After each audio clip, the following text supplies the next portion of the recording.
वडीमध्ये 8 डिसेंबरला महारक्तदान शिबिर रोटरी क्लबचा उपक्रम. Rotary Club of Black Diamond City वडीद्वारा आयोजित महारक्तदान शिबिराचे आयोजन करण्यात आले आहे.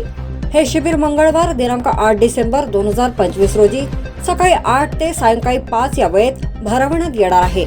रक्तदान शिबिराचे ठिकाण श्रीराम मंदिर, खाती चौक, वडी असे असून नागरिकांनी उत्स्फूर्त सहभाग नोंदवावा असे आवाहन आयोजकांनी केले आहे.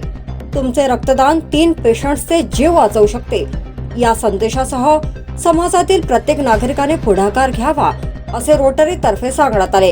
रक्तदान करू इच्छिणाऱ्या इच्छुकांनी नोंदणीसाठी rotary Club of Black Diamond city वडी यांच्याशी संपर्क साधावा. सामाजिक बांधिलकी जपण्यासाठी आणि जीवदान देण्यासाठी सर्वांनी या उपक्रमात सहभागी व्हावे असे आवाहन आयोजक मंडळाने केले आहे. वडी न्यूज एक्सप्रेस ब्युरो रिपोर्ट.